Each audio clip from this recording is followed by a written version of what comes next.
여러분 혹시 누군가 여러분에게 예수님을 어떻게 알게 되셨고 또 믿게 되셨습니까? 어떻게 크리스천이 되셨습니까? 라는 질문을 해온다면 어떻게 보통 답변하십니까? 저희 청년부에서는 새가족반을 진행할 때 가장 먼저 질문하는 질문 중에 하나가 바로 이 질문인데요. 제가 많은 청년들 만나고 또 많은 성도님들과 이런 질문에 대해서 이야기를 나눌 때 가장 많이 듣게 되는 답변은 어떤 사건이나 상황을 통해서 예수님을 만났다라는 이야기를 참 많이 듣게 됩니다.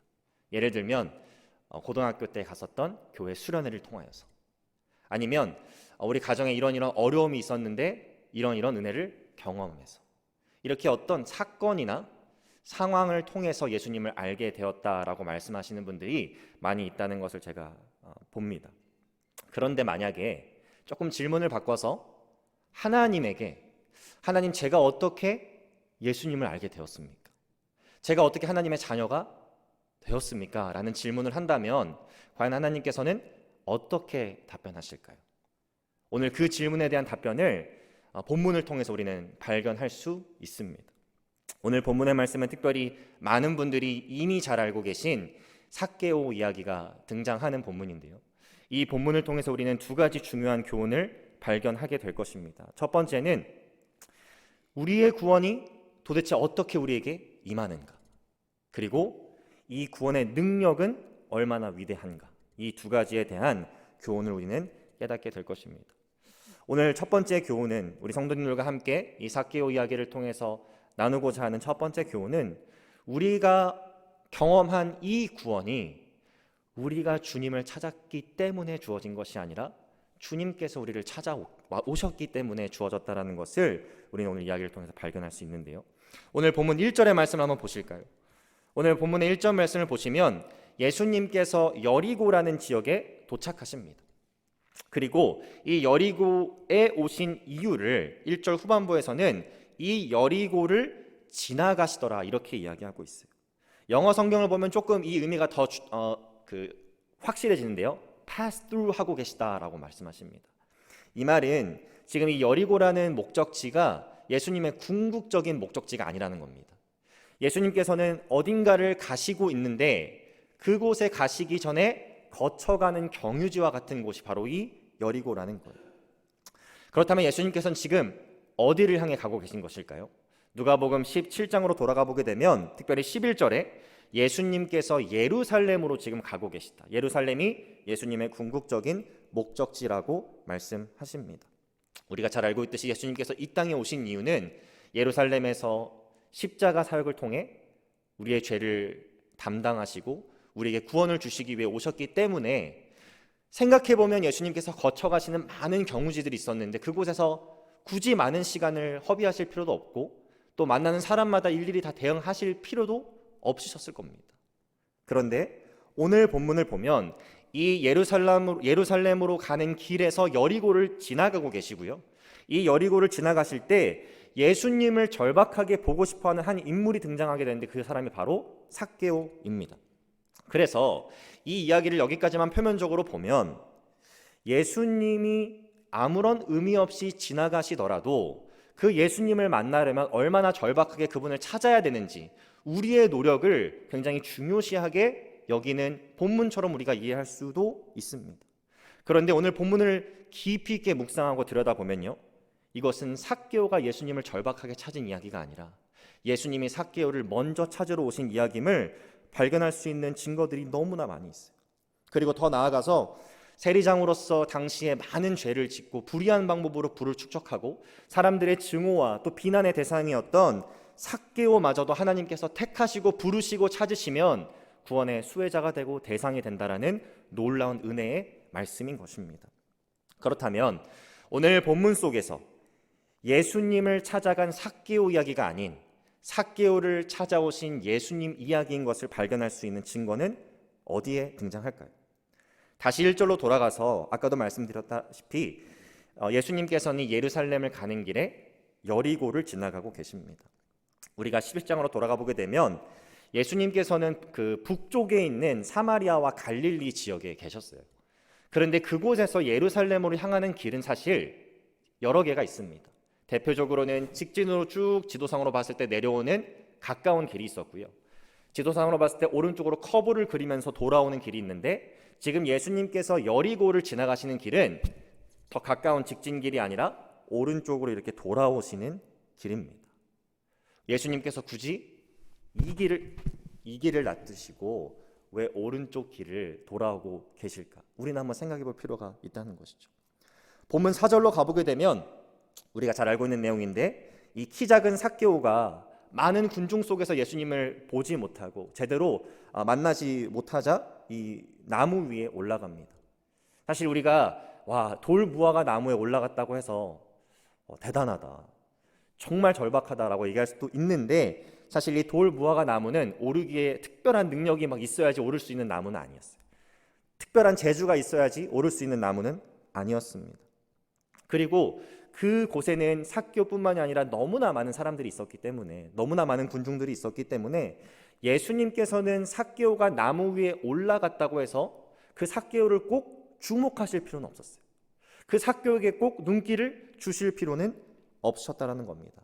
대수롭지 않게 여기시고 그냥 무시한 채 지나가실 수도 있는데, 여러분 5절을 한번 보시겠습니까? 예수께서 그곳에 이르사 쳐다보시고 이르시되, 처음 만난 삭개오의 이름을 부르시면서 삭개오야 속히 내려오라 라고 말씀하고 계세요. 그리고 이어지는 말씀을 보면 내가 오늘 내 집에 유하여야 하겠다라고 말씀하십니다. 영어 성경을 보면 지금 예수님께서 삭개오에게 제안을 하신 것이 아니라 일종의 선언을, 선포를 하신 것임을 알 수 있습니다.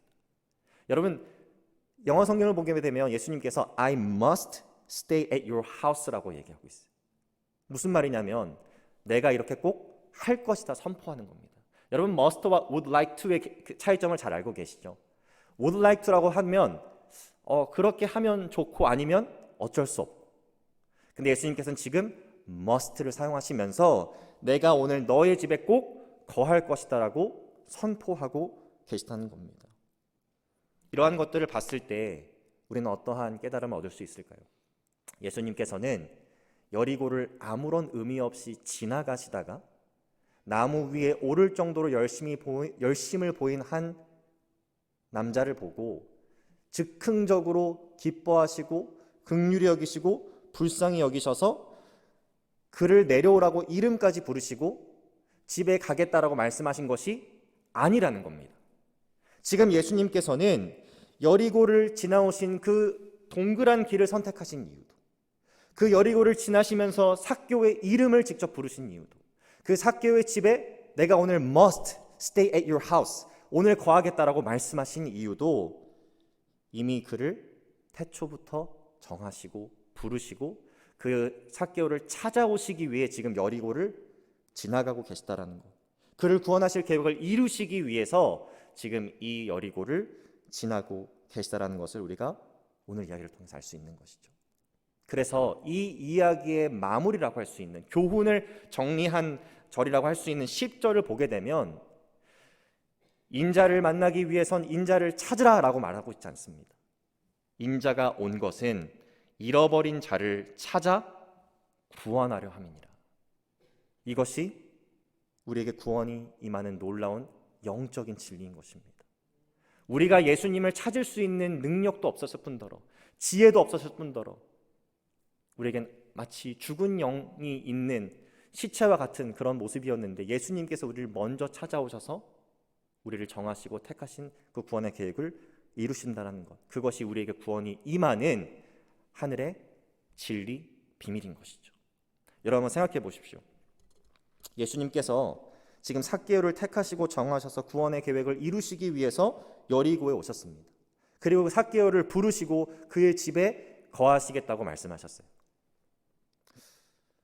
불의한 방법이지만 돈도 많았을 것이고 또 사회적 지위도 나름 높았고, 그래서 크게 아쉬울 것 없어 보이는 이 삭개오가 도대체 무슨 이유 때문에 예수님을 이렇게 만나고 싶어 했을까요?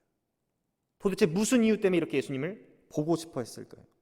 나무 위에 올라가는 수고를 감당하면서, 그 번거로움을 감당하면서 예수님을 왜 이렇게 만나고 보고 싶어 했을까요? 좀 설명이 불가한 것입니다. 여러분도 예수님을 만나셨을 때, 인격적으로 그 예수님을 여러분 accept 하셨을 때 한번 생각해 보세요.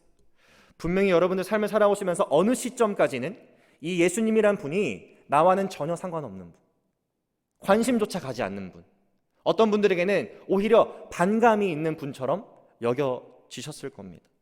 그런데 어느 순간부터 놀랍게도 그 예수님을 만나고 싶어져요. 어느 순간부터 그 예수님을 찾게 됩니다. 왜 그런 일들이 일어나게 될 것일까요? 그 예수님을 찾고 예수님을 바라는 그 시점을 통하여서 또 예수님이 살아계신 하나님의 아들이시며 구세주이심을 믿는 일까지 일어나게 되는데, 이것이 바로 하나님께서 택하시고 정하시고 찾으시는 죄인들에게 나타나는 거듭남과 구원의 역사인 것이죠. 그래서 요한 1서 4장 19절은 이 놀라운 진리에 대해서 이렇게 간단 명료하게 기록합니다. 우리가 사랑하면 그가 먼저 우리를 사랑하셨습니다.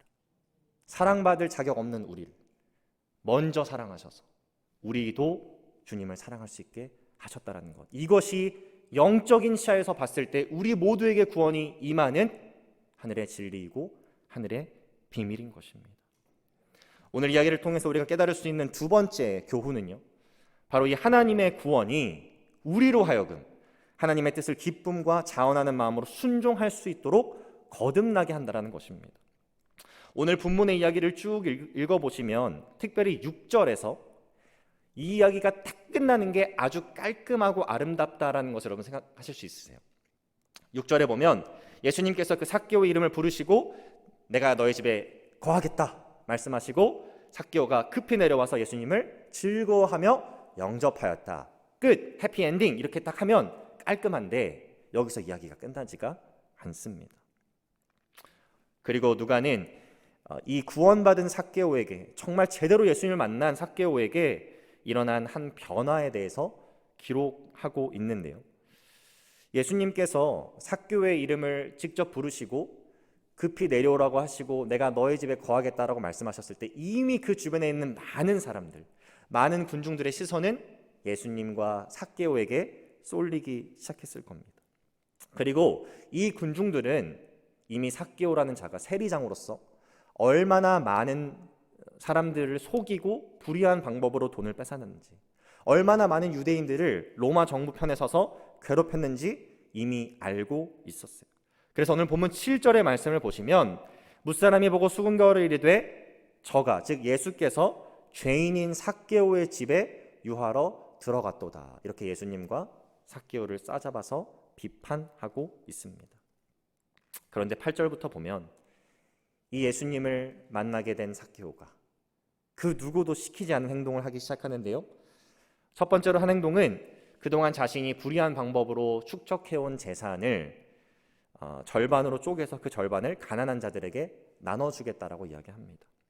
또 나머지 재산으로는 그동안 남을 속여서 빼앗은 돈들, 불의한 방법으로 착취한 돈들을 다 일일이 정리해서 그렇게 피해를 입힌 사람들에게 그 금액의 4배로 갚겠다라고 선언하고 있어요. 여러분, 지금 이 수많은 군중들이 삭개오를 보면서 저 사람을 죄인이라고 말할 정도면, 대놓고 그를 비방할 정도면 삭개오는 그동안 얼마나 많은 사람들에게 불의한 방법으로 돈을 착취하고 그들에게 피해를 입혔을까요? 아마 셀 수 없는 숫자의 사람들이 이 삭개오로 인해서 여러 가지 어려움을 겪었을 것입니다. 여러분 아시겠지만 삭개오에게는 아주 치명적인 약점이 하나 있죠. 단점은 아니지만 그가 키가 아주 작았다라는 것입니다. 우리는 알 수 없지만 이것이 그에게 아주 큰 열등감으로 작용했을 수도 있습니다. 자격지심을 느끼게 하는 불안 요소일 수도 있었고요.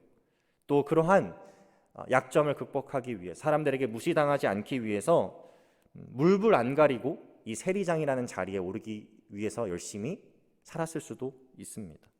도덕성과 양심을 팔더라도 내가 부와 사회적인 지위를 얻을 수 있게 된다면 사람들로부터 무시당하지 않을 것이고 그것이 나에게 필요한 구원이라고 여겼을 수도 있어요.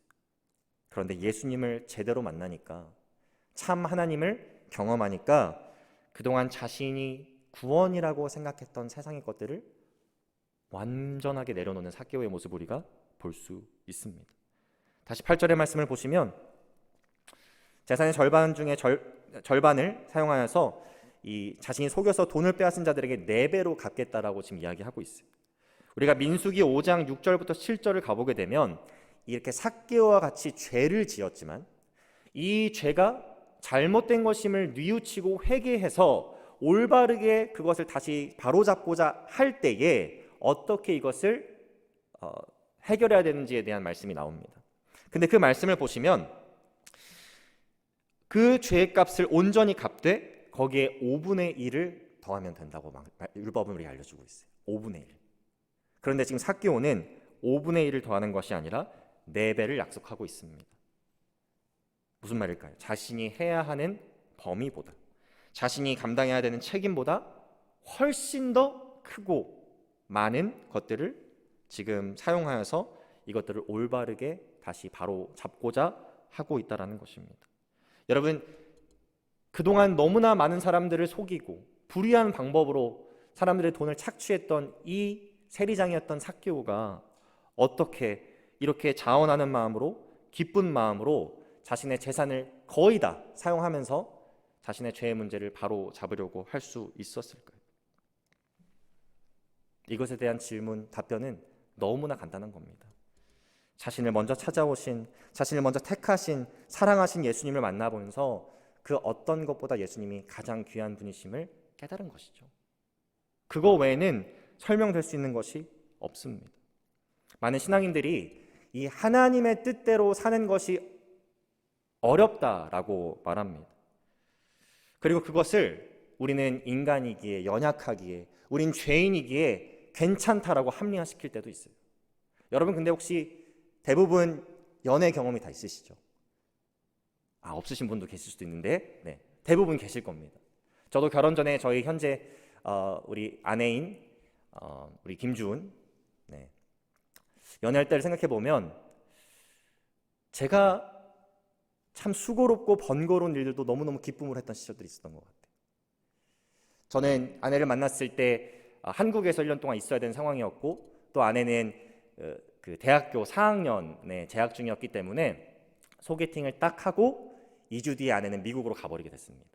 그리고 10개월 동안 장기 연애를 하고 이제 돌아와서 결혼을 했는데, 그래서 방학 때마다 볼 수밖에 없었어요.